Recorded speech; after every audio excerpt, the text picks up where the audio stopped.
Good evening. Welcome to Health Smart. I'm Joanne Campbell, and I'll be your host tonight. Health Smart is a series of health programs brought to you by Hudson Valley Hospital. Every month we have a new topic and new guests.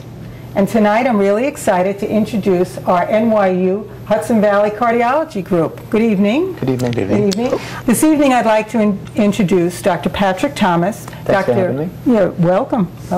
Dr. Glenn Hamroff and Dr. Howard Tarkin. Hello. Welcome, gentlemen. All right, so much to talk about. We're in your new space over here, and you know, let's talk it up and spread the cheer about the new, I guess, grand reopening of the cardiology group. Who's first? Well, we're very excited to be moving across the street here to the new building on the Hudson Valley Hospital campus, and moving here with partnering with NYU.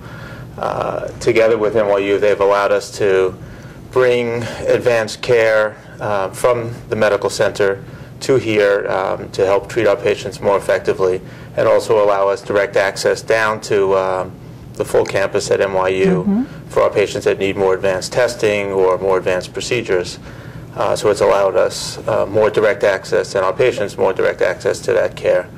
But even more exciting is allowing us to bring some of that care here to Hudson Valley, moving into this new space where we'll have a lot more room and new space to take care of our patients more effectively, and then to bring some more advanced care from NYU to this area to treat our patients more effectively.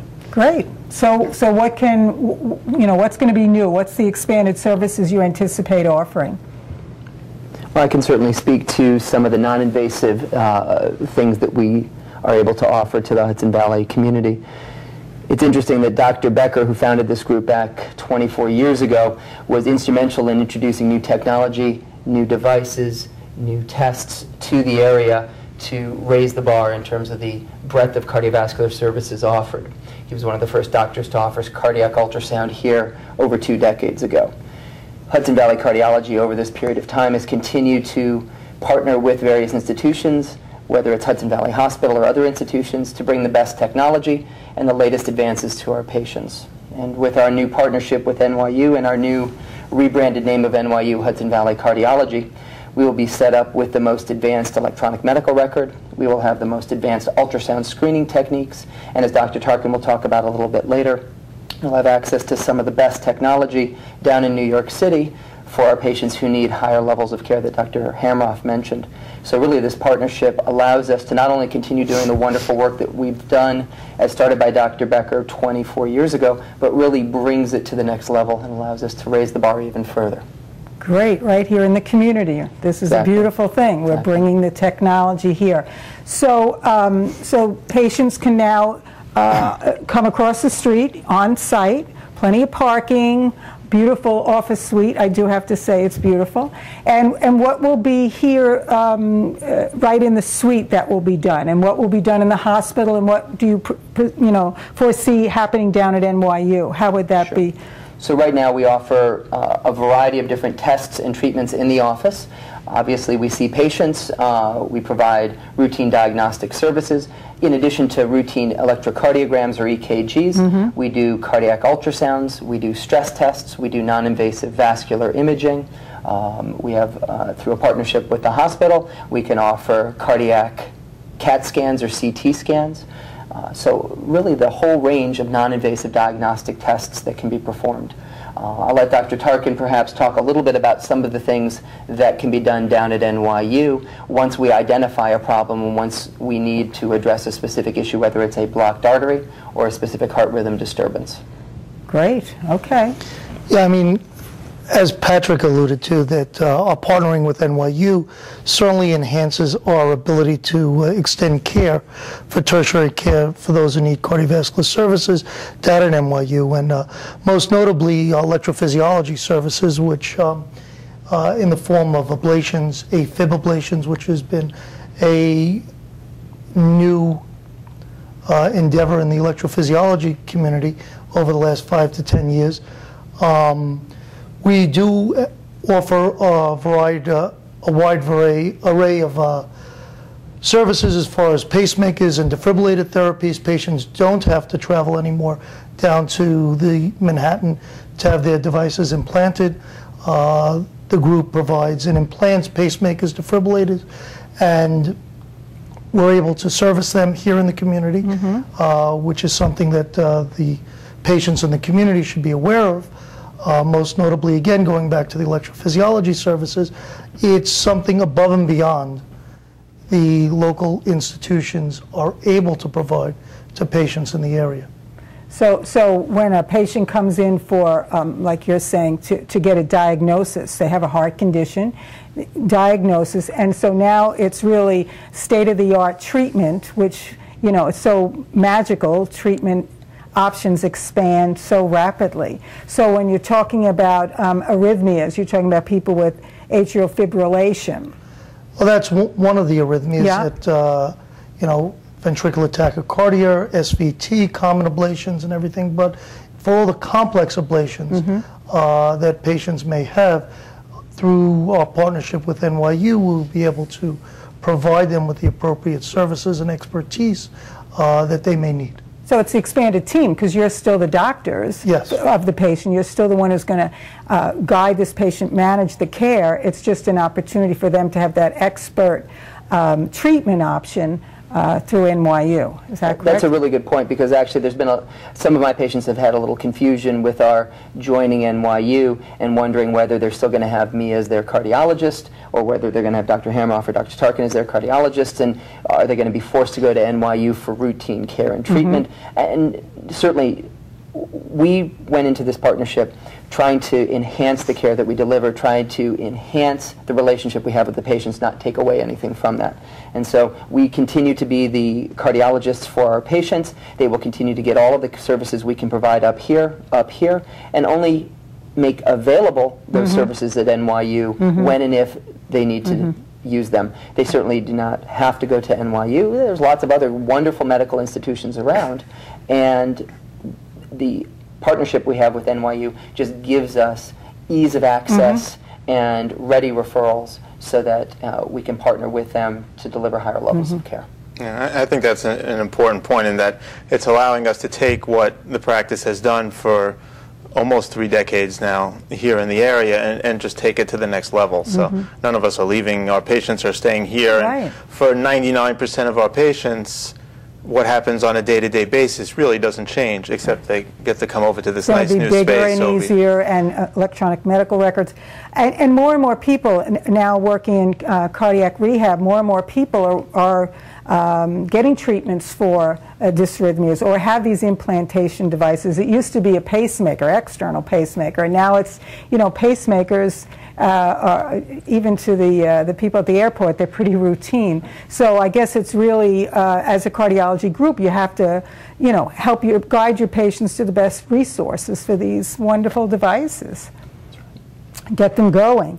Okay, and now in the office here, you would be offering what specifically, just so? So we would be offering routine diagnosis and treatment, stress testing, cardiac ultrasound or echocardiography. Stress testing, like a treadmill stress? Routine treadmill stress tests, right? We would offer heart rhythm monitors that people can wear. Like a Holter monitor? Right, a Holter monitor is the name of the doctor that came up with that almost in the 1920s. So it's a way that patients can have their heart rhythm monitored, not just for the few minutes that they're in the office or a few minutes that they're at cardiac rehab, but for a 24-hour cycle, so that we can see the highs, the lows, and any abnormalities, especially that happen during sleep. We offer vascular testing in the office. And as Dr. Hamroff will discuss in a little bit, we offer a very robust clinical research program as well. Another way that we can offer to the patients in the Hudson Valley area the latest, the greatest, and the really envelope-pushing therapies and diagnostic tests that really are forwarding the field of cardiology dramatically. What's vascular testing, can I ask? So basically, vascular testing includes any sort of imaging of the big blood vessels. Right now we do carotid artery testing, so the big arteries in the neck. At some point in the future, we're looking to potentially expand and be able to do vascular testing in the legs, in the abdomen, Again, we are cardiovascular experts, not just heart experts. That's right. And so being able to image the entire vascular system is part of our practice. It's part of how we diagnose and treat our patients. Great, good stuff. And now, as far as the research part, what part does that drive in the group?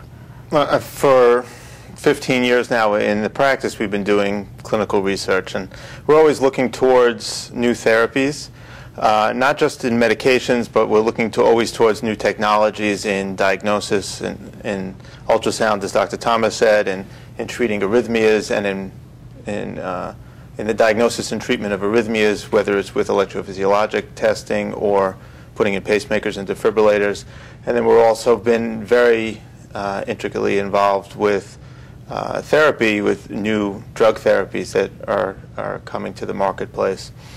And we've been very involved in new lipid therapies for treatment of cholesterol, in new anticoagulant therapies, primarily for treatment of atrial fibrillation and prevention of stroke, in new treatments after heart attack, all different new medications, including platelet blocking drugs, and even newer therapies, new classes of therapies to treat atherosclerosis from the very beginning. So we've been very excited, and it's been a privilege to take part in that. Our patients can participate in that. We can bring state-of-the-art new therapies that would become available 5 years down the road to our patients today. In the last 12, 15 months or so, the change in treatment of anticoagulation therapy for patients with atrial fibrillation has been dramatic. And there are now 2 new medications on the market that have essentially replacing Coumadin over the near future. But our patients have been involved, and we've been involved with those therapies for the last 6 or 7 years. So it's been exciting for us. Okay. It's been great for our patients, and so we're excited to continue that in the future. With more space here in this office, we have the opportunity to do a lot more, to take part in more studies. And with NYU support, they've allowed us to broaden our horizons, so to speak, in that we will have new trials presented to us through NYU that we may not have gotten ourselves, and it'll allow us to partner with NYU and perhaps do some trials that we may not have been able to do as a small practice, right, but as part of a bigger institution, we can now participate in. So That's we great. continue to be very involved with cutting-edge medications and newer therapies to provide for our patients. It's always an option for them. Right. It's good for some Right. people, not good for That's everybody. right. Well, that's what I was going to say. As a nurse, holistic nurse, and as the daughter of a 90-year-old woman, I think with this group of people, managing heart disease is complex. It's medications, it's implantation devices, it's studies, and I think to me what I always hear is, too much medication, and yet you really need to have that whole profile of medications to manage. Can someone speak to that to the audience? About really managing. The arrhythmias, we used to use some drugs before, and now we kind of go another way. Well, I think the scope of cardiovascular care has changed over the last 10 years in that, as opposed to doing secondary prevention, that is treating patients who already have established coronary heart disease, is where the main focus and breadth of research a lot of times and now is on primary prevention, and that is identifying patients with cardiovascular risk factors and what treatment or lifestyle modifications can be made in order to lessen their risk of developing cardiovascular disease over their next decade or two. And I think that that's where a lot of focus in cardiology, in addition to secondary prevention, is primary prevention. So is identifying that middle-aged male or middle-aged female or elderly patient who may be at risk based on a variety of risk factors, and what treatments we can do to lessen their risk of developing cardiovascular disease. That's right. That's right. So these, like you're talking about the hyperlipidemia, people have genetic predisposition, but by God, we can, get them exercising, get them on some drugs to reduce their risk. Now, but again, that primary, do you usually see people coming in and saying, I think I'm a primary risk? I mean, how do you get to the time bombs? Actually, it's interesting because a lot of the patients that we get are referred by their primary care physicians. And so the primary care physicians are really the boots on the ground that are identifying people who have these sorts of risk factors and then send them to us for further evaluation and treatment. And Dr. Tarkin was right on in talking about the real focus being on trying to prevent that first event from happening, because all too often that first event can be fatal. And so whether it's getting them plugged into the wellness center, which is now here on the Hudson Valley campus again, whether it's getting them on medicines to treat conditions that they can't feel, but yet at the same time are important to treat, whether it's blood pressure or cholesterol, whether it's diet programs, whether it's relaxation techniques, etc. These are very important sorts of things. And again, the primary care doctors are very attuned at picking this stuff up, identifying people that have the different risk factors, and then sending them to us for further testing and treatment. Yeah, that's great. That's the way it should be. Again, it's a very complex, to me, complex treatment course because it's so ubiquitous. I mean, unfortunately, heart disease, it continues to infect people, so to speak, or it happens to people, and so we keep coming up with more ways to manage it. So how are we doing? What are the statistics like? It's actually quite reassuring to know that really since the 1970s, death rates from cardiovascular disease, and again that includes both heart disease and stroke, have been dropping for males every single year. Women, we haven't been doing such a good job, and in fact, for a very concerning period of time in the late 80s through the 1990s, death rates for women were increasing from cardiovascular disease while they were dropping for men. And we think this was in large part due to the fact that women tend to be under-recognized with regard to the symptoms that could be a warning for cardiovascular disease. So for example, whereas a man may have the typical, I have an elephant sitting on my chest, crushing discomfort, women may have, at least 1/3 of the time according to the recent statistics, atypical symptoms such as a toothache or jaw pain or pain between the shoulder blades or nausea as the first sign of cardiovascular disease. So it was only by the late 1990s that we started to recognize this and were able to act quicker in women who were manifesting these symptoms, and finally death rates for women over the last decade have been dropping as well. But the incidence of heart disease is still quite significant. About 2/3 of men develop cardiovascular disease before they die. About 1/3 of women develop cardiovascular disease before they die, according to the American Heart Association. Well, if we have 70% of Americans overweight or obese, that's a risk. That's an enormous risk factor. Correct? Yes. Yeah.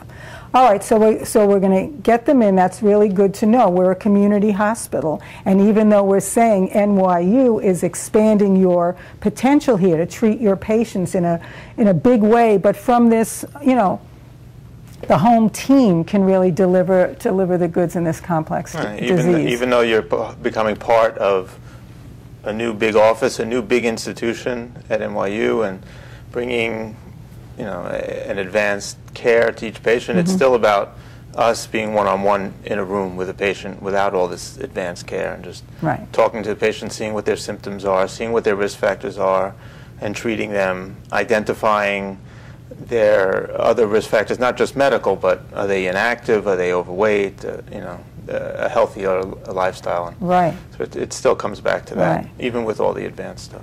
But I have to say, being a good old nurse, being in cardiopulmonary with people with stents, and they come in the door and they're like, oh, I got another stent. I'm like, don't you get it? You're alive walking in here. And amazingly, what people say, I ask them now, what did it feel like right after? And right after it, they realize how sick they felt. You know, so difficult to get patients to respond to these kind of vague symptoms. Oh, it's just I'm getting old, or you know, something like that. So to me, it's great to get younger people to understand the cardiologist is not for, like we're saying, post-event. A cardiologist is someone who can really help you, you know, maintain your health. Absolutely. I think while most of us see probably 2/3 to 3/4 of our patients are secondary prevention, as in people who have already had the first heart attack or stroke, we do see a pretty good population of people that we're being very proactive with in trying to prevent that from happening because they have multiple risk factors, whether it's diabetes, blood pressure, cholesterol. And the more of those people we can see early, and the more we can do in terms of prevention and preventative testing, and proactive exercise and diet, and again, working with the Wellness Center is a great avenue there, the more we can prevent those episodes from happening. Yeah, yeah. But the new science is so, to me, miraculous how far we've come. Even like you're saying with the drugs. I know from the Coumadin patients who have to constantly go for blood tests, you know, the commercial on TV is saying that you don't. So we're refining these medications to make life easier to manage the disease with less side effects. Absolutely. And Dr. Hamroff has been instrumental in the path-breaking research through the clinical trials that he runs through our office in the development of those drugs, the testing and the validation of those drugs is not only just easier to take, but also potentially safer. And I'll tell you, when I joined this group back 10 years ago, one of the big differentiating factors of Hudson Valley Cardiology and now NYU Hudson Valley Cardiology has been that academic focus. For a private practice group of cardiologists to have such a rigorous academic focus on trying to continuously advance science, it really offers something to the patients in this community, something that they can't get with cardiology groups in other communities, is that research focus, that academic rigor, that pushing the envelope to bring the best to the community. You had mentioned about cardiovascular care. Just wanted to expand upon one of the other services that I think is a very up-and-coming new technology, and that's transaortic valve implantation, for which patients with aortic stenosis, which does affect a large elderly population, will become hopefully the standard of care as opposed to standard open heart surgery. This is a procedure that's done through or similar to cardiac catheterization through the groin, that is going to be, and through our ability to triage down to NYU, will be a tremendous benefit to our patients. I mean, we've always offered cardiac catheterization interventional services with our other colleague, Dr. Slater, and now the partnering with NYU will enable us to offer our patients this new technology. Now, okay, but go back to the aorta for the audience. So you're saying stenosis of the valve? Well, it's a disease that we see more commonly in the elderly population, where the aortic valve becomes very calcified, and it doesn't open the valves very well. The excursion of the valves are limited, and that can lead to significant symptoms. And when that valve becomes significantly calcified, it can lead to symptoms such as heart failure, heart attack, sudden death. And this is a mechanical problem. It cannot be corrected or palliated with medicines, and the valve needs to be replaced. And new therapy, which is being done down at NYU through this non-surgical technique, will be offered now to our patients. People are living longer. You know, so now we have not just the 40-year-old heart attack to worry about, but now we're looking at 80 and 90-year-olds who are living longer, but like you're saying, the mechanics of the heart, it's a pump. We really have to manage it. So, sometimes it surprises me when I say to people, you're a 75-year-old car, you know, you need some maintenance, you know, and I think for people to understand that how blessed we are in healthcare, that we do have so many things happening so quickly. And okay, and so we have research, we have a new office, we have a new affiliation with NYU to expand the practice for people in this community. You know, I think it's awesome. How would people get in touch with you? The easiest way is we don't have our website up and running yet with our new affiliation with NYU, but the easiest way is a phone call. Okay. And our telephone number is 914-736-0703. I assume that's going to stay the same. It will stay. 0703. Correct. Okay. And our receptionist would be happy to get anybody in who would like to see us. And we have a busy practice, but we can always fit new people in. That's not a problem. Yeah. Great. All right. Well, I thank you so much for joining us tonight and sharing what's new for the community in healthcare. Thanks for joining us this evening. And remember, February is Heart Month, and that's why it was such a great conversation with our NYU Hudson Valley Cardiology group. Join us next month for a new topic and new guests, and be well.